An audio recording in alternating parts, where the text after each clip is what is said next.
नमस्कार। मैं हूं संजीव श्रीवास्तव। आप देख रहे हैं 4 पीएम न्यूज नेटवर्क। लोकसभा चुनाव के लिए चुनाव आयोग ने तारीखों की घोषणा कर दी है। मध्य प्रदेश में चुनाव 4 चरणों में होंगे। साथ साथ देश के अन्य राज्य हैं, कई ऐसे राज्य हैं जहां काफी बड़ी संख्या सीटों की होने के बाद चुनाव एक ही चरण में कराए जा रहे हैं। कई ऐसे भी राज्य जहां 2 चरण या 3 चरण में है। लेकिन सबसे खास यह है कि मध्य प्रदेश जैसे शांत राज्य, यहां 4 चरण में चुनाव। सवाल हो रहा है कि क्या मध्य प्रदेश ऐसा राज्य है जहां 4 चरणों तक इंतजार करना था। वैसे तो चुनाव आयोग का जो पूरे का पूरा कार्यक्रम है काफी लंबा है, और लंबे के साथ साथ जो मुख्य चुनाव आयुक्त ने चुनाव की तारीखों की घोषणा करते वक्त निष्पक्षता और तमाम बातें की, लेकिन जो कार्यक्रम आया है, कार्यक्रम ही पहली नजर में कई सारे सवाल खड़े कर रहा है, कई सारी शंकाओं को भी जन्म दे रहा है कि आखिर ऐसा क्यों किया गया। हालांकि चुनाव आयोग है, उसे चुनाव कराना है, उसे अपनी सुविधाएं देखना है, लेकिन जो पूरे का पूरा कार्यक्रम है उससे लेकर प्रश्न तो उठ ही रहे हैं, और प्रश्न उठ रहे हैं तो हमने यही इस खास कार्यक्रम में बात करने जा रहे हैं। एक विशेष मेहमान जो हमसे जुड़ने जा रहे हैं, मैं आपका परिचय कराऊंगा। श्री राजेश बादल साहब। राजेश जी, आपका बहुत बहुत स्वागत है। 4 पीएम के दर्शकों को मैं पहले जानकारी दूं कि राजेश जी 4.5 दशक से ज्यादा का वक्त हो चुका है पत्रकारिता का, और देश भर में वे चुनावों को कवर करते हैं, और बहुत लंबा अनुभव है। तमाम जो राजनीतिक और प्रशासनिक सब सारे क्षेत्रों में वे अनुभव रखते हैं। राज्यसभा में वे रह चुके हैं। टीवी राज्यसभा को उन्होंने एक नई ऊंचाइयां दी थी एक दौर में, और आज भी वो उनके दौर को याद किया जाता है। राज जी, बहुत बहुत स्वागत के साथ मैं आरंभ करना चाहूंगा कि जो ये चुनाव की तारीखों की घोषणा की है, तो पहले मध्य प्रदेश से 4 चरण, लगता है कि मध्य प्रदेश जैसे शांत राज्य में, हालांकि पिछला भी जो 2019 का चुनाव था तब भी 4 चरणों में चुनाव हुआ था, लेकिन आप देखते हैं क्योंकि वन नेशन वन इलेक्शन की बात आज हो रही है, रिपोर्ट आ चुकी है, कैसे देखा जाए कि ये मध्य प्रदेश जैसे शांत राज्य में 4 चरण ठीक लगता है आपको? धन्यवाद संजीव। देखिए, आपके इस प्रश्न के 2-3 भाग हैं। पहला भाग तो ये है कि मध्य प्रदेश ही नहीं, कई राज्यों में 4 चरणों में जहां हुआ है चुनाव, और इस तरह से हम देखते हैं कि कुछ हालिया वर्षों में जो चुनाव अपेक्षाकृत हम समझते हैं कि कम समय में हो सकते हैं, वो कम समय में ना हो के उनका पीरियड बढ़ता जा रहा है। और जैसे आपने बताया कि मध्य प्रदेश में 4 चरणों में है, छत्तीसगढ़ में 3 चरणों में है। अब छत्तीसगढ़ तो 11 सीटों का छोटा सा राज्य है। एक बात कही जाती है कि हाँ, बस्तर वाला इलाका थोड़ा सा नक्सली होता है, तो वहां हमेशा से 2 चरणों में होते रहे हैं। एक आंध्रा या कौन सा आपने राज्य बताया था, वहां पे भी 4 चरणों में शायद हो रहे हैं। तो ये जो मुझे ऐसा लगता है कि ये एक अजीब सा विरोधाभास है संजीव जी, कि जब भारत में 1951 में निर्वाचन कानून अधिनियम पारित हुआ और उसके साथ ही चुनाव की प्रक्रिया शुरू हुई, तो आप देखिए 1951 में वो प्रक्रिया 4 महीने चली थी। तो 4 महीने चलने के पीछे उसमें मकसद समझ में आता था, उसका उद्देश्य बैलेट पेपर पर होता था, ईवीएम नहीं आई थी। एक, उस समय ट्रांसपोर्ट आसानी से नहीं मिलता था। 2, उस समय मतगणना में एक एक मतपत्र को मिलाया जाता था, तो मतदान दलों को पहुंचने में 6-6 दिन लग जाते थे। फिर लौटने में टाइम लगता था। फिर उसके बाद मतगणना, हमने खुद ही देखा है कि 3 से 4 दिन, 5 दिन तक मतगणना चलती थी। तो ऐसे दौर में उस समय जबकि संचार और कम्युनिकेशन के जो साधन है, संप्रेषण के साधन है, वो बहुत सीमित थे, चुनौतियां थी। तब तो मान के लगता था कि भाई हिंदुस्तान जैसा जो बहुत विराट लोकतंत्र है और इतना बड़ा लोकतंत्र है तो समय लगेगा। लेकिन हमने ही देखा कि बाद के दशकों में चुनाव आयोग ने अपनी प्रतिभा प्रमाणित की, और उस समय को घटाते घटाते घटाते घटाते वो काफी कम ले आए थे। अब इधर हम कुछ देखते हैं कि हालिया कुछ सालों में, कुछ वर्षों में फिर ये सिलसिला ऊपर जाने लगा है, यानी समय बढ़ने लगा है। तो हम अब ईवीएम पर हैं, बहुत सारा सिस्टम हमारा कंप्यूटर से नियंत्रित होता है। अब हेलीकॉप्टर हमारे पास उस समय तो नहीं थे इस तरह अफरात में, लेकिन हमारे पास अब पर्याप्त संख्या में हेलीकॉप्टर हैं। मतदान दलों को लाने और ले जाने के लिए अत्याधुनिक साधन है, यानी बहुत ज्यादा वक्त अब नहीं लगता, और काउंटिंग भी कमोवेश आप देखिए सुबह शुरू होती है और शाम तक खत्म हो जाती है। तो ऐसी सूरत में मुझे लगता है कि भारत में ये चुनाव 25 दिन 26 दिन, जैसा कि एक अपवाद आप देखेंगे कि बीच में मिलेंगे भी, हुआ भी है ऐसा। लेकिन इतने लंबे समय तक आप देखिए कि करीब करीब 1 महीना 20 दिन ये चुनाव प्रक्रिया चलेगी। आचार संहिता अगर आज से हम मान लें तो 4 जून को मतगणना होगी, अगर मुझे बिल्कुल ठीक याद है तो। बिल्कुल तो 4 जून। इतना लंबा समय लोगों को थोड़ा-सा दिमागों को परेशान करता है कि हम जैसे-जैसे आधुनिक हो रहे हैं, संचार के साधन हमारे आगे जा रहे हैं और हम जो है पीछे जाते रहे हैं कि हम क्यों टाइम लगाते हैं, क्यों देर करते हैं। तो ले दे के उसके 2 कारण 3 कारण मुझे समझ में आते हैं। आप ये देखिए कि मध्य प्रदेश हुआ, छत्तीसगढ़ हुआ, राजस्थान हुआ, या जो ऐसे जो राज्य हैं, जहां पर इस बार भारतीय जनता पार्टी के लिए चुनौतियां इसलिए अधिक हैं क्योंकि ये राज्यों में उसके गढ़ माने जाते हैं और अच्छा खासा वोट बैंक है उसका, और आमने सामने यानी कांग्रेस के साथ उसकी सीधी लड़ाई है, कोई तीसरा दल नहीं है।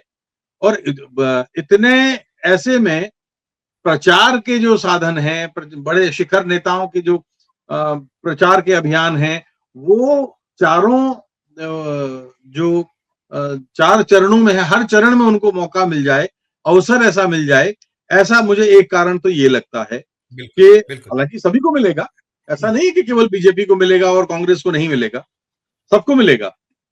लेकिन मुझे ये लगता है कि चूंकि संसाधनों के नजरिए से और तमाम अपने आईटी तंत्र के नजरिए से बीजेपी प्रचार में अपने प्रतिद्वंदी पार्टियों से काफी आगे है। इसमें तो कोई स्वीकार करने में दो राय होनी नहीं चाहिए। बिल्कुल तो जाहिर सी बात है कि अगर लंबा समय मिलेगा तो उनको तैयारियों का समय ज्यादा मिलेगा, उनको रैलियों का समय ज्यादा मिलेगा, लोगों तक मतदाताओं तक संपर्क करने का समय ज्यादा मिलेगा। तो एक तो दूसरा कारण मुझे ये लगता है कि शायद ये कारण हो सकता है। तीसरा जो मुझे लगता है कि हम ये मान के चलें कि दुनिया मतलब तमाम देशों का हम अगर अध्ययन करें तो ठीक है, क्या अमेरिका जैसा हमारा प्रणाली तो हमारी नहीं है, हमारे यहाँ दूसरे तरह की प्रणाली है। तो ऐसी स्थिति में जब हम देखते हैं कि हमारे यहाँ जो मतदान और मतगणना, इसके बीच में जो फासला है वो काफी होता है। तो ये जो चीज है, ये मुझे लगता है कि शायद कहीं अ, इसको घटाए जाने की जरूरत है। और सब लंबे समय तक मत पेटी ईवीएम्स स्ट्रांग रूम में रखी रहती हैं, लंबे समय तक लोग सुरक्षा बल तैनात रहते हैं, संसाधन उस समय तक आचार संहिता लगी रहती है। जो इतने लंबे समय तक जब चुनाव चलते हैं तो आप ये देखिए सुरक्षा बल तैनात रहते हैं, राजनीतिक दलों के कार्यकर्ता तैनात रहते हैं, मतपेटियां ईवीएम्स स्ट्रांग रूम में रहती हैं, और तमाम आचार संहिता के चलते विकासशील देश में गांव गांव तक वो आचार संहिता लागू रहती है। तो ये जो विकास के काम थम जाते हैं, रुक जाते हैं, वो बड़ा नुकसानदेह है। आप जानते हैं कि मार्च अप्रैल का समय है, कुछ दिनों बाद मानसून आ जाएगा, बहुत सारे विभागों को मानसून के समय की तैयारियां करनी होती हैं। तो ये विकास के नजरिए से लंबे समय तक आचार संहिता का चलना ठीक नहीं है। आपने एक चीज कही, विरोधाभास। बिल्कुल विरोधाभास नजर आता है। एक तो देखने में आया कि बहुत सारे राज्य जहां लगभग लगभग कहीं 26 सीटें हैं, कहीं 20 सीटें हैं, कहीं 39 सीटें, वहां एक चरण में चुनाव है। मध्य प्रदेश में 29 सीटें हैं, वहां 4 चरणों में चुनाव है। जबकि हम अगर पश्चिम बंगाल, बिहार, उत्तर प्रदेश जाएं तो यहां पूरे 7 चरण लिए गए। यूपी में 80 सीटें हैं, 7 चरण। बिहार में 40 सीटें हैं, 7 चरण। पश्चिम बंगाल में 42 सीटें हैं, 7 चरण। इसे कैसे देखते हैं? जब हम निष्पक्षता या उसकी बात करते हैं, जो चुनाव का कार्यक्रम बनता है, ठीक है, आप एक जहां शांत राज्य है वहां आप बिल्कुल एक 4 चरण ले जाते हैं। ठीक है कि पश्चिम बंगाल में आपको आशंका हो सकती है, बिहार में हो सकती है, लेकिन उसी परिप्रेक्ष्य में देखें तो कई ऐसे और राज्य जहां नक्सल समस्या है, कहीं और किसी तरह की समस्या है, वहां का ये बैलेंस जो नहीं बन पाया, इनबैलेंस है। इस पर आपकी टिप्पणी रहेगी जी। मैं वही तो कह रहा हूं संजीव कि जहां जिन राज्यों में कहीं स्वाभाविक कारण है तो वहां तो समझ में आती है बात कि भाई ठीक है, आप चरण बढ़ाइए। लेकिन जैसे जैसे हम साधनों से लैस होते जा रहे हैं, सारा सिस्टम हमारा कंप्यूटराइज्ड हो रहा है, जाने आने के साधन हमारे बढ़ रहे हैं, और हम जो है लंबा समय लेते जा रहे हैं। अब उत्तर प्रदेश में तो चलिए, मतलब महादेश है उत्तर प्रदेश, और कई देशों के बराबर उत्तर प्रदेश है, तो वहां 7 चरण की हम एक बार स्वीकार कर लें कि भाई आबादी भी अधिक है, सीटें भी अधिक हैं, चुनौतियां भी अधिक हैं। लेकिन छोटे राज्यों में और जो अपेक्षा करें दूसरे राज्यों में 3-3, 4-4 चरणों का, वो बात समझ में नहीं आती है। तो मुझे लगता है कि चुनाव आयोग को इस बारे में सोचना चाहिए कि उसकी अपनी प्रतिष्ठा का भी प्रश्न है कि जैसे जैसे हम आगे जा रहे हैं तो इतना समय लेने की आवश्यकता क्यों है? भाई पहले से अच्छा, ये कोई सुनामी तो आई नहीं है कि आपको पता नहीं था पहले से। बिल्कुल। आपको पता है, तैयारियां आप कर रहे हैं, सुरक्षा बलों का इंतजाम आपके पास था, राज्यों के पास था, ज्यादातर राज्यों में आपकी सरकारें हैं, डबल इंजन की सरकारें हैं, तो तैयारियां नहीं है, ये बात भी कोई बहुत अब अटपटी सी लगती है। तो मैं नहीं समझ पा रहा हूं कि इतना लंबा खींचने का कारण क्या है। बिल्कुल, बिल्कुल, आपने जो कहा मैं भी ये देख रहा हूँ, छत्तीसगढ़ में अब 1 सीट के लिए पहले चरण में, फिर दूसरे चरण में उनके यहाँ 3 सीटों के लिए 7 सीटों के लिए, तो कहीं ना कहीं थोड़ा सा ऐसा लगता है कि इतनी लंबी तैयारियां आप करते चले रहे थे, इतने आप बड़ा महायज्ञ तमाम, तो वो एक चीज दृष्टिगत होती है। दूसरी चीज, अगर मध्य प्रदेश में आए तो मध्य प्रदेश में जो 29 लोकसभा सीटें हैं, हम उसको अगर राजनीतिक चश्मे से देखें, राजनीतिक परिप्रेक्ष्य में देखें, बीजेपी ने अपने 29 कैंडिडेट घोषित कर दिए हैं। कांग्रेस द्वारा अभी 10 प्रत्याशियों की घोषणा की गई, 1 सीट उन्होंने छोड़ी हुई है सपा के लिए, खजुराहो की, बाकी 18 में बची हुई है। तो अभी तक का जो पिक्चर निकल कर आया है, कैसे देख रहे हैं आप मुकाबला? क्योंकि बीजेपी मध्य प्रदेश में 29-0 पर खेलने की कोशिश में जुटी हुई कि हम पिछली बार 28 जीते थे, इस बार 29-0 पर मुकाबला खत्म करें। लेकिन जो अभी देखिए एक पहला चरण, जैसे कांग्रेस ने सिर्फ 10 सीटें घोषित की हैं, और ये निकल कर आ रहा है कि चाहे वो जो ग्वालियर चंबल संभाग है, वहां काफी कठिनाइयां बीजेपी के लिए उत्पन्न हो सकती हैं। तो अभी क्या देख रहे हैं आप? बाकी जब सूची आएगी तब हम और करेंगे, लेकिन संभावनाएं कैसी देखते हैं आप, राजेश? देखिए, अगर हम दोनों पार्टियों को देखें संजीव भाई, तो ऐसा हम जानते हैं कि भारतीय जनता पार्टी तो 24 घंटे राजनीति के और चुनाव के मूड में रहने वाली पार्टी है। साल भर उसका चुनावी तंत्र एकदम तैयार रहता है, और किसी भी डेमोक्रेसी में हम इसकी तारीफ करनी चाहिए। हमने दूसरी तरफ देखा कि कांग्रेस अभी विधानसभा में हार की, जो शर्मनाक हार हुई है, उस हार के झटकों से उबर नहीं पाई, नंबर एक। नंबर दो, उसके कांग्रेस के मध्य प्रदेश में आप देखें, राजस्थान में आप देखें, और कुछ दिनों पहले छत्तीसगढ़ में जो सबसे कद्दावर नेता, आदिवासी नेता थे नंद कुमार साय, जो बीजेपी से ही आए थे, वापस बीजेपी में चले गए। तो ये जो आयाराम गयाराम चल रहा है, उसने भी कांग्रेस को झटका पहुंचाया है। तीसरी बात यह है कि देखिए, कांग्रेस ने अभी अपने सारे कैंडिडेट डिक्लेयर नहीं किए, तो अभी इट्स टू अर्ली टू से कि भाई राजनीतिक समीकरण क्या बनेंगे। लेकिन हाँ, ये बात जरूर है कि कांग्रेस ने तैयारियों में थोड़ा सा, मुझे ऐसा लगता है कि ये जो झटके लगे हैं, उसकी वजह से कांग्रेस को थोड़ा सा एक सुस्ती सी नजर तो आई है, थकान सी उसके उस पर तो नजर आ रही है। लेकिन देखिए, कई बार क्या होता है कि जब रिजल्ट, जब कैंडिडेट आपके सामने होते हैं, जब सारी चीजें सामने हो, समीकरण आपके सामने होते हैं, तो फिर उत्साह भर जाता है। तो मुझे लगता है कि अभी थोड़ा सा हम देखें कि कैंडिडेट कैसे आ रहे हैं। हाँ, ये जरूर है कि मैंने आपके शो में भी कहा है कई बार कि अगर राहुल गांधी की न्याय यात्रा इस समय नहीं होती, तो शायद जो सेंट्रलाइज कैंपेन है कांग्रेस पार्टी का, वो कहीं और बेहतर और कोऑर्डिनेशन उसमें ज्यादा होता। तो इस न्याय यात्रा को के का मुझे लगता है उससे कुछ फर्क पड़ा है कांग्रेस के तैयारियों पे। जी बिल्कुल। राज जी, छिंदवाड़ा में तस्वीर साफ हो चुकी है, हॉट सीट देश में एक छिंदवाड़ा रहने वाली है, हो गई है, वहां का कैंडिडेट आ चुका है, वो नकुल नाथ कांग्रेस से सामने आ चुके हैं, और उधर विवेक बंटी साहू को भारतीय जनता पार्टी ने प्रत्याशी घोषित कर दिया है। वहां क्या आप कैसे देखते हैं, वहां का चुनाव कितना दिलचस्प बन सकता है, कितना ऐसा होगा? क्योंकि मध्य प्रदेश में लाज बची थी छिंदवाड़ा से 2019 में, इस बार आपको लगता है लाज बचने की संभावनाएं दिखती है, जिस तरीके से भारतीय जनता पार्टी ने तैयारियां कर रखी, घेराबंदी कर रखी? आपकी प्रतिक्रिया राजेश जी? देखिए, मध्य प्रदेश में एक ही सीट, छिंदवाड़ा सीट ऐसी है जहां लोगों की निगाहें हैं। और अगर हम कहें कि आपातकाल के बाद जब चुनाव हुए थे, और उसके बाद जब हुए थे, तो अकेली एक सीट थी छिंदवाड़ा की, जो कांग्रेस की झोली में थी। अब इस बार फिर इसलिए नजर है क्योंकि नकुल नाथ ने बीच में, आपको याद होगा कि अपने उस ट्विटर से कांग्रेस का निशान हटा दिया था, और कमलनाथ जी के बारे में ये कहा जा रहा था कि शायद वो बड़ी जल्दी भारतीय जनता पार्टी ज्वाइन कर लेंगे, नकुल नाथ भी ज्वाइन करेंगे। और उनके बहुत सारे लोग जो जो उनके समर्थक थे, वो भी कुछ ऐसी भाषा बोलने लगे थे जिससे लोगों के मन में शंका आई थी।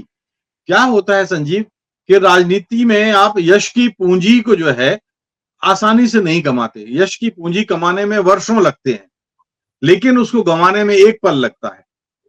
तो यश पूंजी को संभाल के रखना पड़ता है। मुझे लगता है कि शायद इस नजरिए से कमलनाथ जी के ऊपर एक चुनौतियों का एक बड़ा अंबार है। उन्हें अपने आप को प्रूव करना है, अपने को छिंदवाड़ा में निकालना है। ठीक है, वो अध्यक्ष हो या ना हो, उनके लिए प्रदेश अध्यक्ष पद मायने नहीं रखता। बिल्कुल वो बिल्कुल मध्य प्रदेश में कांग्रेस के इस समय सबसे बड़े चेहरे हैं, तो उनके ऊपर केवल छिंदवाड़ा की जिम्मेदारी नहीं है। एक बिल्कुल। सीट मान लीजिए वो निकाल भी लें, तो भी कम से कम दर्जन भर सीटों पर उनकी निगाह होनी चाहिए।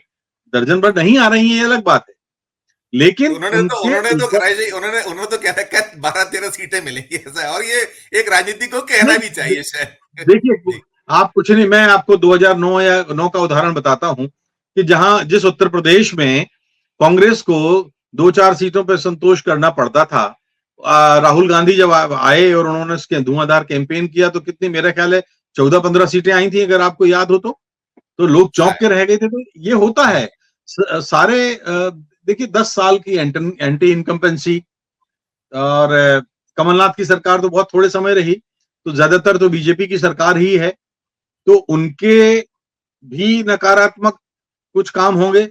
लाडली शिवराज अब है नहीं, लाडली बहना को अब उतना प्रोत्साहन या वो उतना बड़ा उसकी पब्लिसिटी या वो जो ड्रामेबाजी है वो नहीं हो रही जो शिवराज करते थे। तो अब उसका असर कितना पड़ेगा, ये पहली परीक्षा होगी विधानसभा चुनाव के बाद। तो कुल मिलाकर के बड़ा दिलचस्प दृश्य है मध्य प्रदेश में। मुझे ऐसा लगता है कि एक नहीं बल्कि 5 या 6 सीटें ऐसी हैं जहां पर कांग्रेस बीजेपी को बहुत गंभीरता से टक्कर देगी।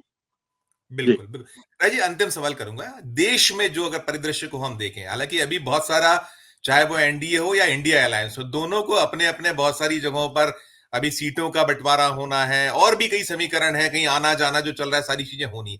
लेकिन मोदी जी का जो अब की बार 400 पार का एक नारा है, 370 या उसके पार बीजेपी का नारा है, इसे कैसे देख रहे हैं? ये कहां कुछ ठहरने की संभावना है अभी?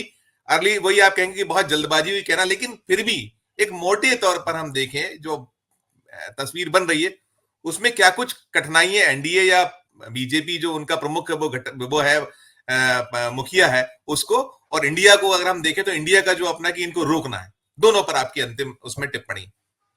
देखिए, अगर आप एनडीए और इंडिया को देखें तो मुझे लगता है कि दोनों ही गठबंधन अपनी अपनी आंतरिक चुनौतियों का सामना कर रहे हैं। जी अब जो, मान लीजिए एनडीए देखते हैं पहले, तो उनके साथ पिछले चुनाव तक लंबे समय से साथ रही, अब शिवसेना नहीं है उनके साथ, टूटी आधी अधूरी शिवसेना का एक टुकड़ा है, उनके साथ अकाली दल नहीं है, जी है ना? तो उनके साथ कई ऐसे पुराने साथी नहीं हैं जो हुआ करते थे, और जो हैं तो वो आधे अधूरी शक्ल में हैं। बिल्कुल। एनसीपी जो है वो भी अजित पवार के साथ है, और अनुभव ये बताता है, आप जब से भारत में देख लीजिए कि जो भी पार्टियां टूटती हैं उसमें जो मूल पार्टी होती है, लोग उस पर भरोसा करते हैं, चाहे उसका मुखिया कोई खानदान वाला हो, चाहे परिवार वाला हो, और चाहे कोई भी हो। जैसे आपने देखा कि इंदिरा गांधी को तो पूरी पार्टी ने निकाल दिया था 1979 में, और उसके पहले 10 साल पहले 1969 में वो अकेली थी। तब 2-2 बार इंदिरा गांधी ने अपनी कांग्रेस पार्टी को गढ़ा, रचा और शिखर पर ले गई। तो कहने का मतलब ये है कि जो मूल प्रधान नेतृत्व जहां होता है उस पर जाते हैं। एनसीपी वही असली है जहां शरद पवार है, शिवसेना वही असली है जहां उद्धव ठाकरे हैं। आप ये पाएंगे कि शिंदे या कोई इनको उतनी सफलता मिलने वाली नहीं है। थोड़ा सा झटका मैं समझता हूं, हम बात करते हैं तो ममता बनर्जी की ओर से बंगाल में इंडिया को लगा है। अगर वो गठबंधन होता, ढंग से होता, प्रॉपर वे में बात होती, तो शायद 10-12 सीटों पर कांग्रेस के लिए स्थितियां बन सकती थी। अब चूंकि ममता बनर्जी ने सारे उम्मीदवार उतार दिए हैं, तो थोड़ा सा मुझे लगता है कि एक अलग स्थिति बन गई। लेकिन अब ममता बनर्जी बन के भी अगर आप देखेंगे, एक बार ममता बनर्जी की जगह खड़े होकर देखेंगे, तो ये पाएंगे कि दरअसल कांग्रेस के साथ लेफ्ट है, और लेफ्ट है उसी को तो हटाने में ममता बनर्जी ने हटाने के लिए कांग्रेस छोड़ी थी। तो मुख्य लड़ाई तो लेफ्ट को हटाने की थी। तो जब लेफ्ट कांग्रेस के साथ है तो ममता बनर्जी कैसे उस पाले में रह सकती थी, ये स्वाभाविक सी बात है। लेकिन कुल मिलाकर के बंगाल की राजनीति बड़ी दिलचस्प होती है। इट्स, अब मैंने जैसे कहा भी बहुत जल्दबाजी है। आने वाले दिनों में नाम घोषित होंगे, नामांकन दाखिल होंगे, नामांकन वापस भी होंगे। हो सकता है तब तक कुछ बात हो। उत्तर प्रदेश में कांग्रेस को कंफर्टेबली मुझे लगता है कि ठीक है, अखिलेश यादव के साथ उनका एक सम्मानजनक समझौता हो गया है। डीएमके आप देखें तमिलनाडु में उनके साथ बढ़िया समझौता हुआ है, तेलंगाना में उनकी सरकार है, कर्नाटक में उनकी सरकार है, हिमाचल में उनकी सरकार है, दिल्ली में आम आदमी पार्टी के साथ उनका समझौता ठीक ठाक हो गया है। पंजाब में वो अपने अपने ढंग से लड़ रहे हैं, क्योंकि वो पंजाब की जो चुनावी रणनीति में समझता हूं, जितना मैंने पंजाब को कवर किया है, मैं कह सकता हूं कि पंजाब में इस समय आम आदमी पार्टी और कांग्रेस का अलग अलग लड़ना ही उचित है। उससे क्या होगा कि अगर ये दोनों मुख्य पार्टी बन गई मान लीजिए इलेक्शन कैंपेन में, तो बीजेपी और अकाली ये 3 और नंबर 4 पे खिसक जाएंगे। 1 और 2 पार्टी अगर आम आदमी पार्टी और कांग्रेस बन गई जैसे कि समीकरण अभी हैं, तो ये ठीक दिख रहा है। हरियाणा में बीजेपी की स्थिति कोई बहुत अच्छी मुझे नजर नहीं आती। बिहार में नीतीश कुमार को लिया जरूर है उन्होंने, लेकिन आरजेडी और कांग्रेस का गठबंधन भी उनको कड़ी चुनौती दे रहा है। गुजरात अलबत्ता बीजेपी के लिए बहुत ही सुरक्षित सा स्थान है। महाराष्ट्र की हमने बात कर ली। नॉर्थ ईस्ट के बारे में हम जानते ही हैं, नॉर्थ ईस्ट में बहुत ही स्थितियां ऐसी रहती हैं जहां पर के जो केंद्र की सरकार होती है, आमतौर पर वहां की जो प्रादेशिक पार्टियां हैं या वहां के जो नेता हैं वो उस तरफ देखते हैं। तो कुल मिलाकर के ये तस्वीर है। कैंडिडेट आने दीजिए, थोड़ा सा चुनाव का रंग बढ़ने दीजिए। मुझे लगता है तब शायद स्थानीय मुद्दों, प्रत्याशियों और आने वाले चुनावी माहौल को लेकर हम लोग बात कर सकेंगे। जी नहीं, लेकिन जो 400 पार 370, मुझे लगता है 272 में भी काफी मुश्किलें आ सकती हैं पेश, यदि ढंग से चुनाव हो गए तो। देखिए, लोकतंत्र है। कोई भी पार्टी 400 पार का सपना कांग्रेस क्यों नहीं देख सकती? 400 पार का सपना कोई तीसरी पार्टी क्यों नहीं देख सकती? देख सकती है। लेकिन 400 पार में कल परसों में एक चैनल की डिबेट में था, उसमें उस बीजेपी के एक प्रवक्ता कह रहे थे कि हम तो पूरी 500 सीटें जीतना चाहते हैं, 543 सीटें जीतना चाहते हैं। मुझे इसमें एक खतरा दिखता है संजीव भाई। जी। सपने देखना अलग बात है, लेकिन 150 करोड़ की आबादी के आसपास हम पहुंच रहे हैं। उस मुल्क में प्रतिपक्ष कितना दुर्बल हो जाए, विपक्ष इतना कमजोर हो जाए, ये बात शायद मैं एक जागरूक नागरिक की हैसियत से नहीं पसंद करूंगा। कोई सरकार तब अच्छा काम करती है जब विपक्ष उसकी आंखों में आंखें डालकर के सवाल पूछता है। जहां विपक्ष रहेगा ही नहीं, बहुत कमजोर रहेगा, तो वहां फिर उसके तानाशाह होने का खतरा बढ़ जाता है सरकारी दल का, या अधिनायकवादी प्रवृत्तियां पनपने लग जाती हैं।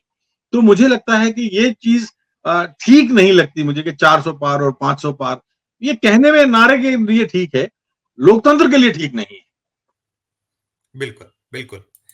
राजेश जी, आपका बहुत बहुत शुक्रिया, आपने हमारे लिए समय निकाला और हमारे 4 पीएम के दर्शकों को, चाहे वो चुनावों की तारीखों का जो ऐलान हुआ है, पूरा कार्यक्रम है उसके बारे में और क्या कुछ देश में संभावना नजर आती बताने के लिए बहुत बहुत धन्यवाद।